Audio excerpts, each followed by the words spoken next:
आज किसका सर आज आपके द्वारा प्रेस कॉन्फ्रेंस आयोजित की गई है क्या? आज प्राधिकरण द्वारा किए गए विभिन्न कार्यों के संबंध में लोगों तक सूचना देने के लिए हमने ये प्रेस कॉन्फ्रेंस बुलाया था।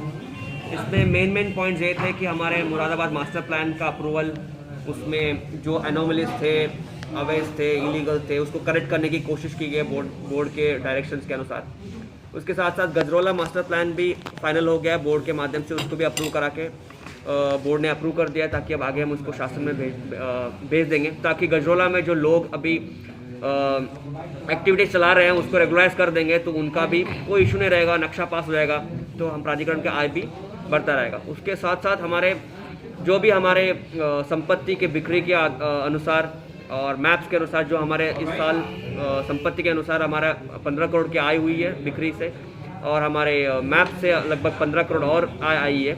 ये हाईएस्ट है पिछले 2 साल से जो आय हमारे संपत्ति और इससे आई हुई है। इससे एडवांटेज ये हुआ है कि लोगों को क्लियर मैसेज जाता है कि हमारे पास कितनी संपत्ति रिक्त है, कौन से अलॉटमेंट हो सकता है, कौन से ऑक्शनिंग में जा सकता है, लोग आवेदन दे सकते हैं और अब अपनी प्रॉपर्टी खरीद भी सकते हैं यहाँ पे प्राधिकरण के प्रॉपर्टीज़ को। उसके साथ साथ हमारे जो भी सोर्सिंग हब था जो पिछले कुछ सालों से पेंडिंग था, उसको भी हमने निस्तारित कर दिया है और शासन ने उसको एक्सेप्ट भी कर लिया है, निगम ने एक्सेप्ट कर लिया है उसको लेने के लिए। उसके अतिरिक्त जो निरंतर एक्सपोर्टर्स का और इंडस्ट्रियलिस्ट का डाउट्स रहते हैं कि यहाँ रोड नहीं बन रहे और यहाँ पे काम नहीं हो रहा है, तो इस प्रॉब्लम को भी देखते हुए हमने लगभग अराउंड 10 करोड़ के काम को लिया है, जिसमें मैक्सिमम रोड्स ही हैं, कुछ हमारे इलेक्ट्रिसिटी के कार्य है, सीवेज ट्रीटमेंट कार्य है, और ताकि यहाँ पे जो भी एक्सपोर्टर्स और इंडस्ट्री आना चाहते हैं, मैप इंडस्ट्री खोलना चाहते हैं, मैप पास करना चाहते हैं, ये सब सुविधा पहले से दे देंगे तो उनको भी फ़ायदा हो जाएगा। इसके साथ साथ EWS मकान एक बहुत इंपॉर्टेंट पॉइंट है जो हमारे पास बहुत सालों से रिक्त पड़ी हुई है, उसको किराए पे देने के लिए बोर्ड ने एग्री कर दिया है।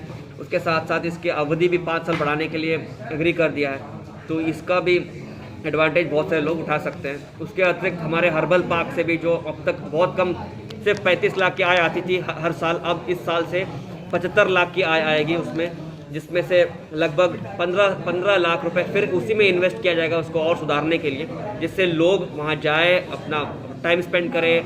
पिकनिक स्पॉट भी है वहाँ पे, लोग अच्छा मैसेज जाता है लोगों के लिए, शहर में कुछ ऐसा चीज़ है जहाँ पे अपने एंटरटेनमेंट हो सकता है। उसके साथ साथ जो नए काम प्रपोज किए गए हैं उसमें ऑडिटोरियम प्रपोज किया गया है, जिसमें अधिक समय कन्वेंशन 15 लाख रुपए फिर उसी में इन्वेस्ट किया जाएगा उसको और सुधारने के लिए, जिससे लोग वहाँ जाए, अपना टाइम स्पेंड करें। पिकनिक स्पॉट भी है वहाँ पे, लोग अच्छा मैसेज जाता है लोगों के लिए, शहर में कुछ ऐसा चीज़ है जहाँ पे अपने एंटरटेनमेंट हो सकता है।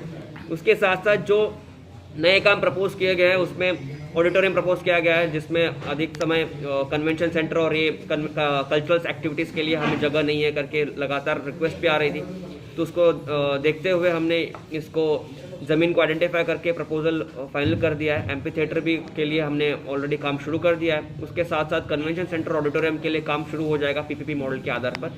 ये शहर के लिए बहुत इम्पॉर्टेंट होगा, जहाँ पे लोग अपना कल्चरल एक्टिविटी, स्कूल्स, इंस्टीट्यूशन सब अपना कल्चरल एक्टिविटी बना सकते हैं, कर सकते हैं। और हमारे शहर में भी लगभग अराउंड 500 to 1000 सीटर का कोई ऑडिटोरियम नहीं है, तो हमेशा दिक्कत आती है जब बड़ा एक्टिविटी आते हैं, कोई महानुभाव जब भी आते हैं लखनऊ से या कहीं और से, तो जगह नहीं रहती है, तो उसको नज़र में देखते हुए हमने 500 to 1000 सीटर का हम ऑडिटोरियम में बनाएंगे ताकि वहाँ पे मीटिंग भी हो सके।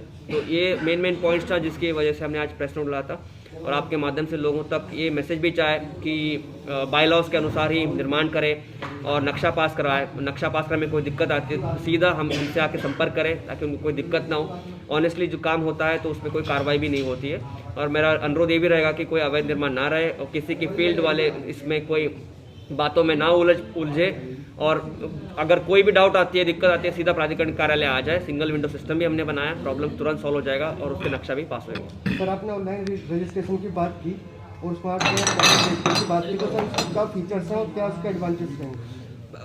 ऑनलाइन रजिस्ट्रेशन फर्स्ट स्टेप है। कोई भी प्रॉपर्टी खरीदने के लिए वो बुकलेट खरीदता है, बैंक जाके उसमें फॉर्म आता है, तो ये ऑनलाइन हमने कर दिया, तो फीस ऑनलाइन ही भर देगा, बुकलेट का उसका प्रिंट आउट PDF मिल जाएगा, उसी क्रम में उसको अप्लाई कर देगा। तो ये बंदा कहीं भी बैठ के कहीं भी कैसे फॉर्म भर सकता है। और दूसरा है ई ऑक्शन वाला फीचर ये रहेगा कि कहीं भी कोई भी बैठ के ऑक्शनिंग कर सकता है स्पेसिफिक प्रॉपर्टी के लिए। कोई ज़रूरी नहीं है कि मुझे मुरादाबाद के ऑफिस में आके ही बैठ के ऑक्शनिंग के लिए आना पड़ा है। तो सबसे बड़ा एडवांटेज है। और इस पर बहुत सारी ट्रांसपेरेंसी बनी रहेगी।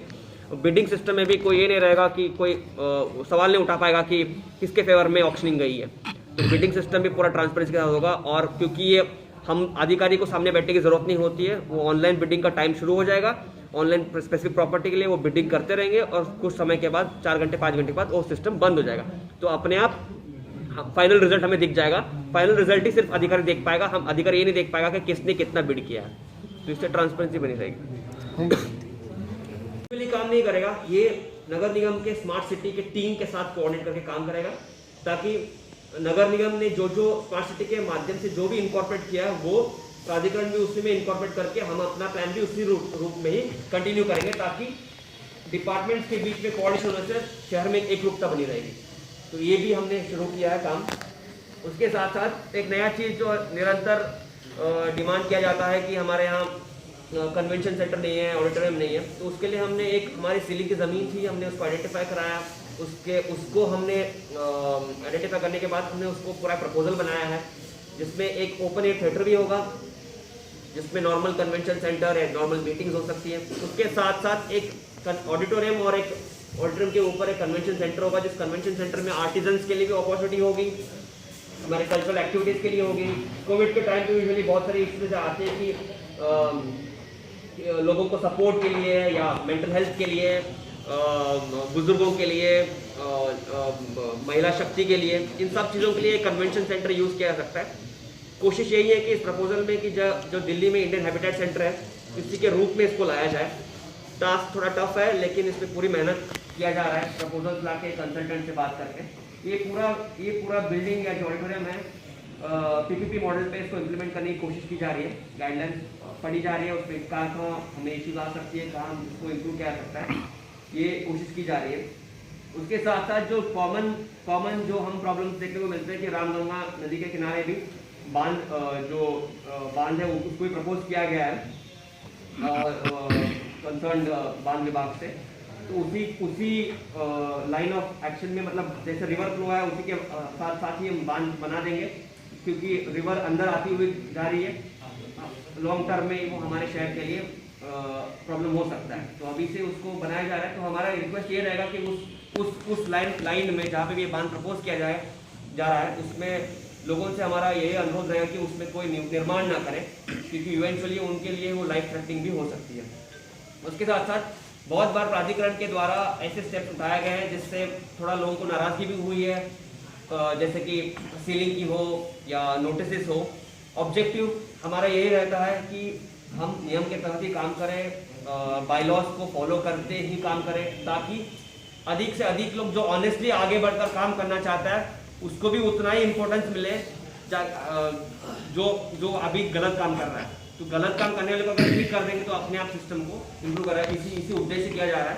और लॉन्ग टर्म में ये है कि हम लोग तो एज ऑफिसर्स ही काम करें, ताकि अधिक से अधिक लोग जो ऑनेस्टली आगे बढ़कर काम करना चाहता है उसको भी उतना ही इम्पोर्टेंस मिले जो अभी गलत काम कर रहा है। तो गलत काम करने वाले को अगर ठीक कर देंगे तो अपने आप सिस्टम को इम्प्रूव कर रहा है, इसी उद्देश्य किया जा रहा है।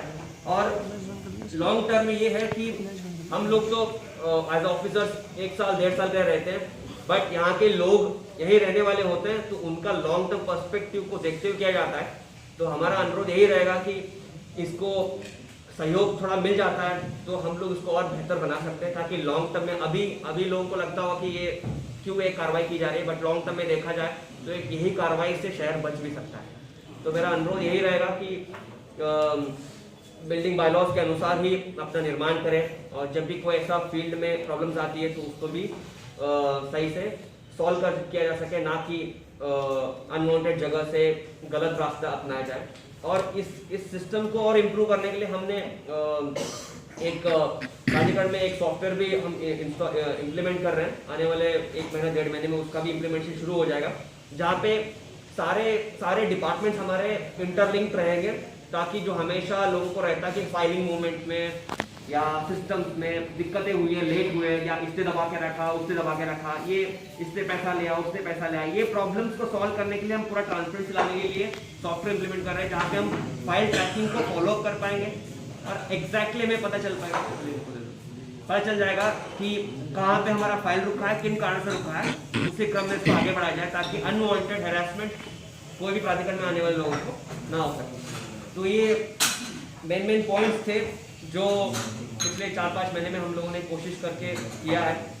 तो इसके अतिरिक्त आपके भी अगर कोई सवाल हो कुछ। फसल प्राधिकरण शहर में गंजौला में कितनी अवैध कॉलोनियां हैं? गंजौला में अभी तो अवैध कॉलोनी एज सच आइडेंटिफाइड नहीं है, लेकिन इसको अवैध इसलिए नहीं माना जा पा रहा है क्योंकि वो अभी बायोलॉजी नहीं बनी, उसका ड्राफ्ट प्लान नहीं बना। तो उस अवैध को हटाने के लिए उसको इनकॉर्पोरेट कर लिया हमने मास्टर प्लान में एज अ वैध। तो उसके बाद क्या होगा कि जो पास जो रह रहा है वो अपना नक्शा पास हमें कंपाउंड नहीं करा सकता है, कोई जरूरत नहीं पड़ेगी मुझे तोड़ने की या कार्रवाई करने की। सर ये जो नया मास्टर प्लान बनाया है इसमें हमारी जगह कितने परसेंट है, कॉमर्शियल कितनी परसेंट, थोड़ा ये डिटेल हमें दे दी। कॉमर्शियल आपने कहाँ पॉइंट करके हैं थोड़ा सा? कमर्शियल गजरौला में कमर्शियल जो भी मेन कमर्शियल पॉइंट्स जो हैं, मुरादाबाद और गजरौला दोनों की बात है। अच्छा तो गजरौला में पहले बता देता हूँ। जी। गजरौला में